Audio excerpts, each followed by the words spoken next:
I'd like to thank Anything and Everything, as well as Sweet Revenge Bake Shop, for doing the backdrop that's behind me and providing the props and pretty decor for that. So thank you, Lorraine. You're Lorraine, you are the longest established full service wedding decorator in Windsor, Essex County. You've seen the world of wedding decor evolve dramatically since you began your company 34 years ago. Lorraine is one of my few original vendors that were in our first shows and still is in our show today. I think you, Monty's formal wear, are the two standing soldiers left as far as being long-term wedding show vendors. Lorraine, you specialize in striving to meet most wedding decor budgets and still create the wow factor. With a team of experienced staff who share your goals, you're able to make decor dreams come to life. And today you're going to share your wedding expertise with us. Yeah. Yes. So welcome, Lorraine. Hi, everyone. Considering the size of weddings and the way they've been reduced, Lorraine, have you seen any unique ideas over the course of the summer that you would like to share with us? Yes, absolutely. I know it's been a big challenge for a lot of couples with the pandemic and with all the shutdowns and restrictions. And one of the weddings that I did this summer that really stood out to me, and it was a great idea. It was a wedding that we did at Beach Grove, and I have to tell you, their staff was so accommodating with this idea. The couple really wanted 100 people, and at that time, there was only an availability of 50 indoors. So what they decided to do is to have two receptions. They decided to get married earlier in the morning. They got married at 11:30, 12 o'clock, I believe. And they had a 1:30 luncheon with 50 guests. And then that lasted till 1:30 to 3:30 or 4 o'clock. And then they had a 6 o'clock into the evening reception. And in the middle of that, we had an hour and a half of time to flip the room. Their staff and my staff just cleaned it all. We had to just change linens and chair covers because of the sanitary reasons. They Lysoled the entire room. We put everything back together and it was ready for the night reception. So they were still able to have 100 people at their wedding. So if that restriction continues, it's a really great idea. If your hall's willing to do it, you would have to speak to your venue and your facility to make sure they're okay with that. But it went without a hitch, and it's really not a lot of a cost difference for you. The hall, if you had 100 people at your wedding, you would still be paying for 100 meals. So that didn't change. The only extra was the linens we had to change. And if the hall, I don't know if they charged a fee to do the flip, and I had a small fee to do the flip to cover my staff's time, but it went wonderful. And it's really amazing how innovative we've become through this to, Exactly. work around restrictions, stay safe, keep our guests safe, but, accommodate some of the needs we want on a wedding day as well. Exactly. So Lorraine, what do engaged couples need to do before they contact a decorator? What steps should they already have in place before they touch base with someone like you? Right. To reiterate a bit of what Lisa had mentioned in her meeting with you, first and foremost is your date. To contact a decorator and you don't have your date yet, they may not have that date available. So to save your time and theirs, it's very important to have your date locked down so you know that at least they're available, number one, for you. Number two is choosing your venue. Every venue has different rules and regulations, and it's very important for the type of wedding that you're having that they'll accommodate your needs. So it's very important to have your venue chosen. And then an overall theme, just an idea, do some homework, go on Pinterest, Facebook, research some decorators, get ideas, know your color schemes, and just a general good idea of what you're looking for before you come to see the decorator. It just makes the process much easier on both of you. And I want to add, when couples are booking their venue, they really should talk to their venue about their rules when it comes to decorators and decor, because some venues do not allow anything hung from the ceiling, or have very strict rules on candle use. There's many rules that venues have in regards to decor they'll allow. So if you have this vision of having uncovered candles throughout the hall and all kinds of tulle hanging from your ceiling, that's something you should talk to your venue at. Get their decor rules in writing as you book, because you don't want any surprises when you go to book your decorator next and they're telling you, oh, well, this hall doesn't allow that. Exactly, exactly. Considering the size of weddings and their reduction, Lorraine, and the things that you have seen over 34 years, this year was very different for everyone planning weddings. With 34 years of experience in the decor business locally, what evolution have you seen of decor over those years? Well, in the beginning, I started my company in 1987 when I was planning my own wedding. At that time, there was really nothing out there. You could get an arch and they were brass. Brass candelabras were the thing, and balloons were huge. There wasn't much out there. And at the time, I was working in a career that I really wanted to get out on my own. And a light bulb went off when I was planning my wedding that I could maybe go into the wedding business and give more options to couples so that they can have a little more at their wedding. In the beginning, it was the bare minimums. Like I said, the arch, the candelabras. You usually use the short tablecloths that came with the hall. And that evolved into more specialty linens and chair covers. And to now, with every different chair you can imagine, you can rent and have at your wedding. It started with the bare minimums and slowly they added the little extras, and then it went to extravagant. And I think the trend now is kind of going back to a little more simplistic again. It's going back to more rustic weddings and vintage looking weddings, boho styles. It's just really evolved. There's still a lot of extravagant as well, covering all the walls and lots of draperies, and it's endless what you can do with decor. But I find the trend that I'm seeing now is going to more greenery and candlelight and soft colors. I want to say about 4 years ago, we went to a trend of lighting up weddings, and Right. everyone's pictures were bluish purple at their Exactly. right. And we've learned now, I think, that really was very dated very quickly. And lighting your wedding is beautiful, but let's do white light, pure light, or warm lighting anyway. So Exactly. everyone's wedding didn't look the exact same color mauve in the background. Right. And I found that there was a stage too where all the linens were dark plums, chair covers were plum, tablecloths were dark. And you just don't see that much anymore. I try to explain to girls it's nicer to have that clean slate look of a champagne or an ivory or a white, and then complement it with that pop of color, as opposed to, like you say, putting the dark everywhere kind of dates things. So this way it's a general look. Tell me a little bit of the array of decor and rental services you offer.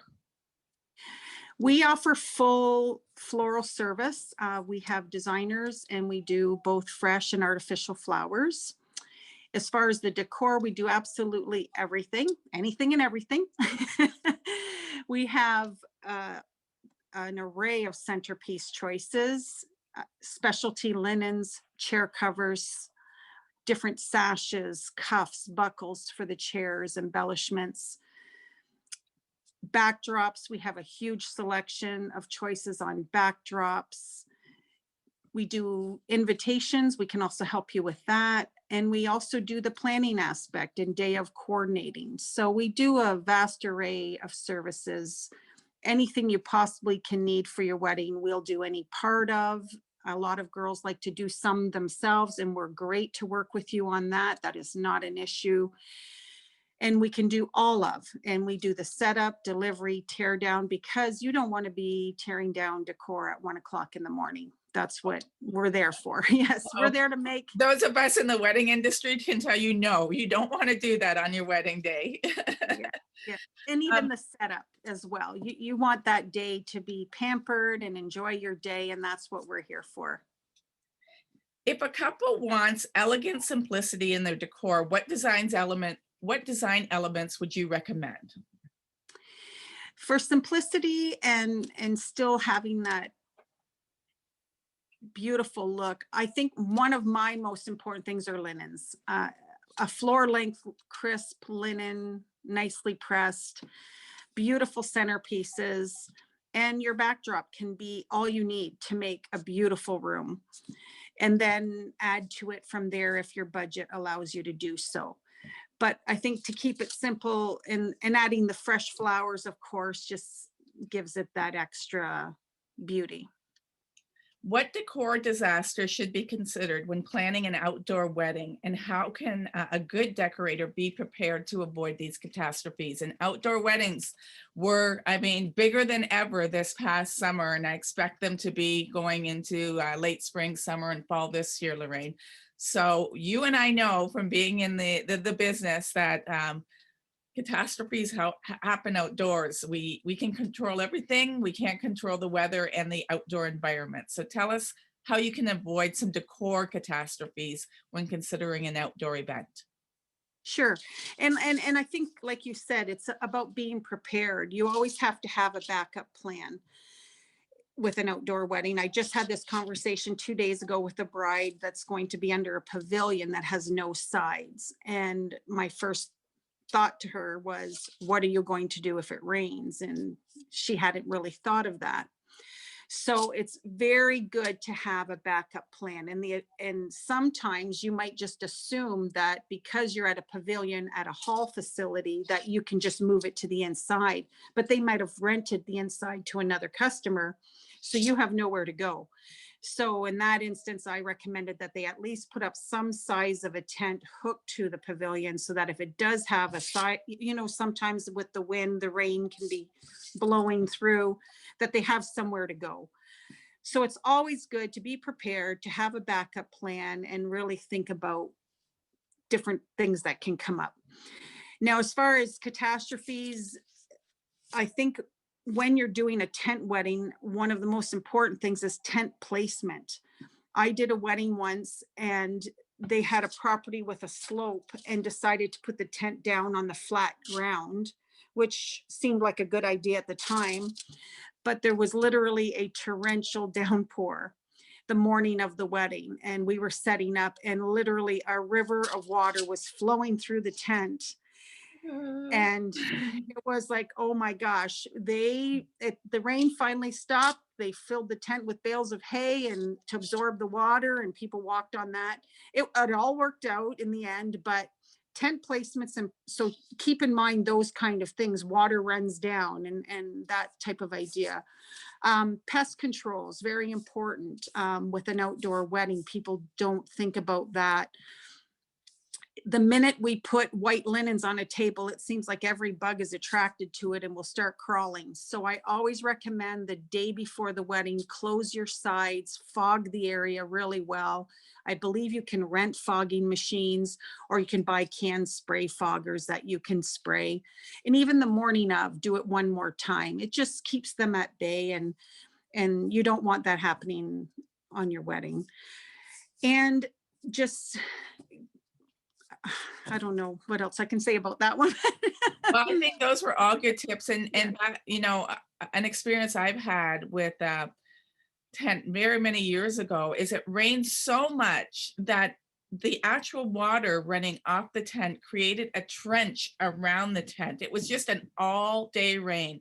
So it wasn't really windy. We were protected inside the tent, but the wiring for lights and the DJ started shorting out, and they had to call the wedding by midnight. So these are the things, Yeah. we just don't think about, but they happen at outdoor events. Table centerpieces that are too heavy, they'll High, blow over exactly. outside Yeah, if the wind picks up. And at some point during the day in our area, it's usually windy. Might calm down at night, might calm down in the morning, but you'll probably encounter some sort of wind during the day. So these are all things that our couples want to tap into their decorator on if they're having an outdoor wedding, and listen to them, because we've experienced these catastrophes ourselves. Um, exactly. Decor is often the highlight of wedding photography. And I'd really like to advise our couples, get pictures. Make sure to instruct your photographer to take pictures of the wedding decor. Take detailed picture, close up, take you know, bird's eye view pictures as much as they can, because you spend money on the decor and you want that memory after. What fine details should be considered so that your wedding photos are picture perfect? The first and foremost is lighting. As we said before, lighting's very important, and keeping it to a nice, warm, soft glow is very, very popular right now. As you said, back in the day, it was a lot of purples and blues. So I think photographers appreciate it when it is a softer glow lighting. I find your backdrop's very important, especially if your head table is in front of a window. Often people will say, I like the view, but for your photos, it can create glares. So it's nice to position your head table where it's not in front of mirrors or a window. And if it is, then it's a great idea to put up a backdrop or a curtaining or something behind it to avoid that. I think candlelight is a huge addition to photography photos. It just enhances the room. And of course, the fresh flowers. They just look so beautiful in a picture, and put that little pop of color sometimes. A room is beautiful when it's all the same, but that little splash of color really adds to your photographer's pictures. And I think, again, like I said, linens are very important. That just, because when they're doing an overall look or an overall photo of the room and you see the fabrics and you see everything pulled together, it does really enhance your photography's photos. So speaking of fresh florals, fresh flowers or silk flowers, Lorraine, what are the advantages and disadvantages of each? Of course, fresh flowers, you cannot beat that. They're just the natural beauty, the colors, the scent they give off. Of course, they look amazing. But the quality of silks today looks so realistic. And if you use those as a good decorator, when the lights are set and everything is put together, you can hardly tell the difference between fresh and artificial. And budget wise, that is the biggest difference. Silk is, especially with a decorator, we already have a lot of our silks made up and we adjust them to your coloring. So we're not purchasing these silks every time. So you're basically renting them. So the cost is more than half less than real flowers. So if you are on a budget, you can use the artificial flowers. What I tend to do whenever I'm using artificial flowers for any of my centerpieces is I add the day of the wedding fresh greenery to them. And that just makes them look realistic. It's more the greenery that doesn't look real in an artificial flower than the actual flower. I have hydrangeas and roses. You have to touch them to know if they're real. So adding that aspect of putting the fresh greens flowing through just makes people think that they are real. So when the lighting's set, it all pulls together and it looks amazing. So speaking about budget, Lorraine, we all see pictures, and you refer to couples to look at Pinterest before they come to you on Instagram. But some of these pictures are jaw-dropping, with the wedding decor elements. These pictures aren't always realistic, though, for those of us who are planning a wedding and are on a budget, which is most couples.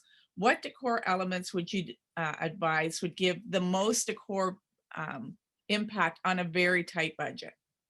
And I think we might have talked about that a little already. Yeah, we did a little already, but I really think that, again, tying in the artificial, and we can, some ideas on Pinterest are not realistic, only because they can't stay out of water for the length of your reception and not start wilting. And there are some things that I'll just be honest with the couple and say it's just not feasible to do that. But I think using the artificial flowers gives them that wow factor with keeping their budget to where they want to be. I think, like I said, if you have beautiful centerpieces, nice linens, and a backdrop, that can be all you need. But for that wow factor, you start adding in some ceiling decor that drops down your room, it warms it up, and it is the wow factor. And now it's not just fabric and lights, it's crystals hanging from the ceilings. We do floral drops from the ceilings. We do crystal panels through the ceilings. So there's so many different options now to get that wow factor. We do suspended centerpieces from the ceiling. So there's a lot of ways to do the wow factor.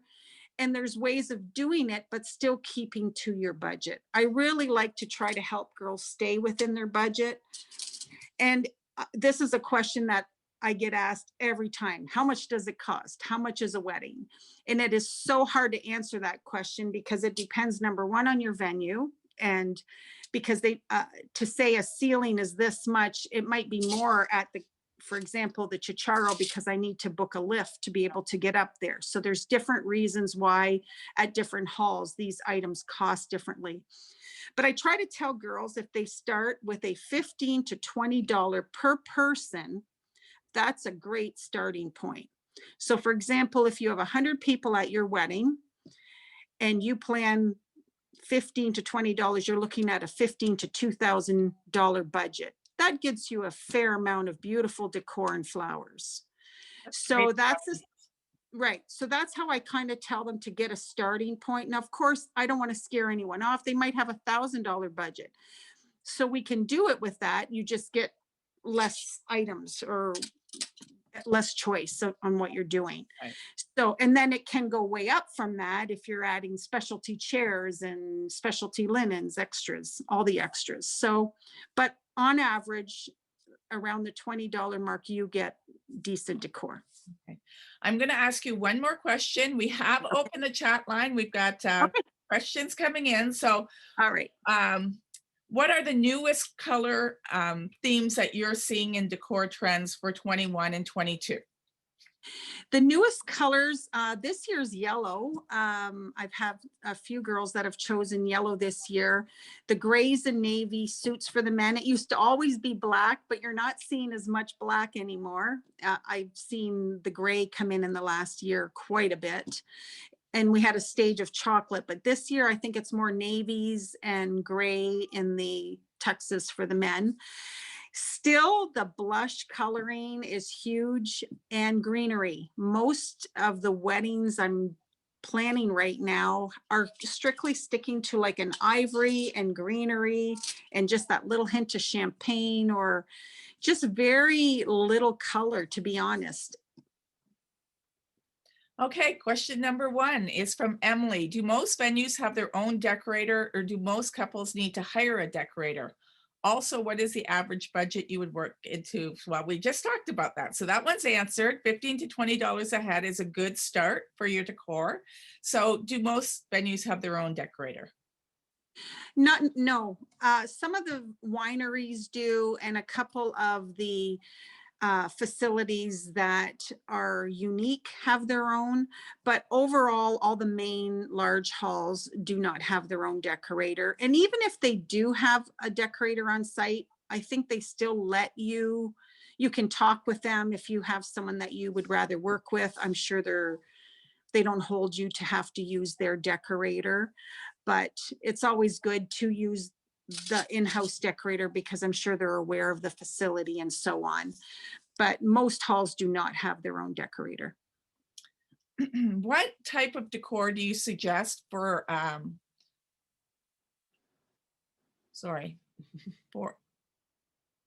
to tie together? I'm sorry. Okay, so what type of decor do you suggest to tie together simple, elegant weddings that is being held at a rustic type venue? And that's from Sarah. In a rustic venue, I would say that depending if it was indoors or outdoors, the greenery, centerpieces with candlelight and greenery, the wood cutout logs, adding a little wood in there, wood boxes for the centerpieces, some plants. We bring in outdoor plants and trees. I do have artificial trees and blossom trees that look great to bring in that warm feel. You can use a lot of wood boxes and wine barrels, lanterns. I do have a big array of vintage items. Your money box can be an old suitcase. It can be an old lantern. I have some of those items. We can do a build up in the entrance with old crates and just tie in flowers and greenery with that. So very simple. What is the trend in 2021 for a minimalist reception? For a minimalist, in decor or in guests? Like, In decor, I would say, since we're talking decor. yeah, in decor. If you're having a very small event, if the numbers at one time they were down to 10 people, and I did do an event with just 10 people. So we decorated the ceremony site quite nice because that was just very important to them. And I think just keeping centerpieces, and it can be as simple as that. Just you're a small group, so you don't need to go really extravagant. But then I have girls that still want all that extravagance, even though it's just a small amount of people. So we can still do that. But minimalistic, I would say, just keep some nice linens and some nice centerpieces. And if you can have a little something behind the bride and groom, I think that's a nice addition. Okay, we've got lots of questions, so we're going to try to do a rapid fire, just a really quick answer to these questions. Most Okay. places won't let you attach things to the ceiling. That's not true. Most places do let you attach things to the ceiling. I think there's only a few venues that don't. Am I correct, Lorraine? Yes, that's correct. So I think that answers that question, but she's asking, how do you hang things from the ceiling if they don't allow you? Well, you really can't. And that's why you want to ask your hall before you book. If you want ceiling decor, ask that question before you book your hall, if that's really important to you. And if I can just say something to that. Yeah. A lot of halls don't allow it because they don't want damage in their ceilings, but we can also use magnets and pulls where we're not on ladders, because that's another issue, is safety. So the halls don't want us on ladders. We can do it with a pole and magnets. So that's something you can ask your hall if they allow that. I forget my other train of thought, but I'll come back to it on that one. Okay. Our wedding colors are pale lavender, lavender gray, darker, and a pale orange that goes with it. I've really had my heart set on lavender tablecloths. Would that be a bad idea? Do you have another recommendation? Would it be flattering to do a champagne or off-white? I do have lavender tablecloths, and I think lavender tablecloths are fine. I just think a super dark color, navy is even fine. I don't want to deter anyone from their thoughts on their decor, but I just think that the lavender would be fine, but if not, a white or ivory, and then we complement in the centerpiece, or your napkin can be lavender to get that lavender coloring there, and add the oranges and the flowers and so on. Are your decorations and florals rented? Can people rent them from you, or do they have to be, everything's rented? They don't have to be bought, correct, Lorraine? Yes, it's all rental. And can people rent from you and set them up themselves, or do you have to do that? No, I have done that, where if they want to pick it up and do it themselves, we can do that as well. Okay. And some people want to give away their centerpieces, and they do buy them from me, which is fine. But the majority of my work is all rental. What color scheme for decor would you suggest if the bridesmaids are wearing apple red dresses? And what color suits would work with red dresses? I would go black. I would go black myself. Yeah, exactly. As far as the room, I think I would keep it very neutral. Again, ivory white, and then complement the centerpieces and throw a red napkin if you want that pop of color in there, or a red sash on your chairs, or something red in the room. Okay. And how far in advance should you book a decorator? Well, I always tell them as soon as possible. I think at least try to do it a year ahead. When you get engaged, that's one of the first things you should look into is locking down all your main vendors. We get booked up quite quickly. So, and especially with the pandemic right now, the weddings from last year moved to this year, and it looks like a lot of them are going to have to move them again. So if you're planning to get married in 22, 23, I would say you should get working on that very soon because dates are going to get booked up rather quickly. Okay. Yeah, I think if someone has their heart set on a very large wedding this year, they'll be moving them. Hopefully we'll be back to those Exactly. smaller weddings by late spring. So Lorraine, I'm going to ask you two quick questions, then we're going to the wheel to give your prize away. Sure, How do you be, sorry, would a blush pink be suitable for a fall rustic wedding? absolutely. And how do you know which colors complement each other best? Well, I think it's just like a painter. You have palettes that all seem to go together.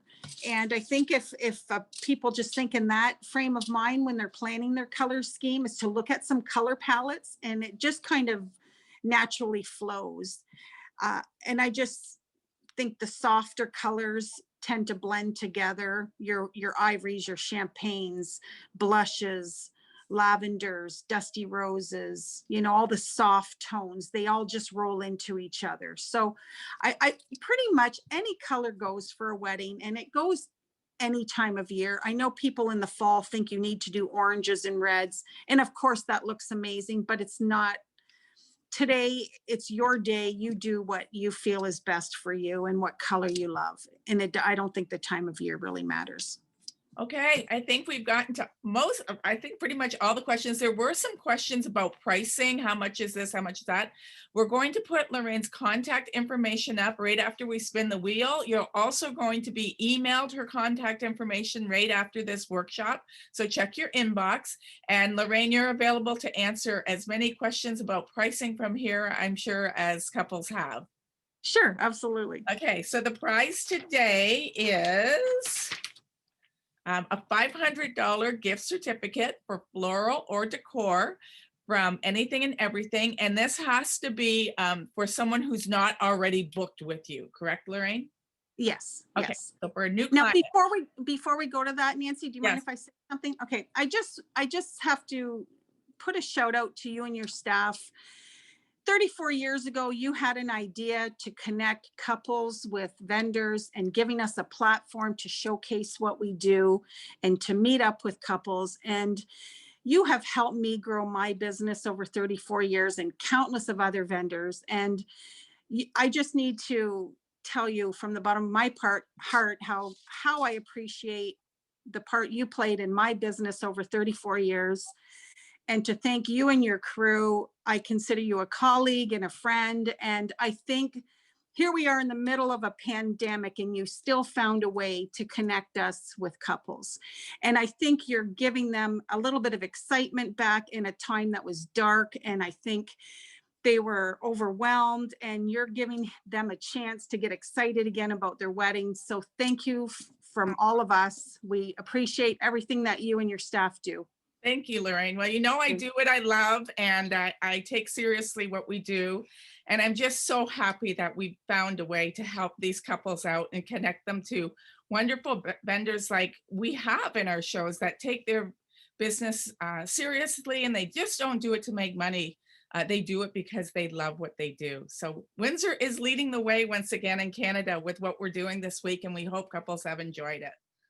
Awesome. Okay, let's spin that wheel. You almost made me cry there.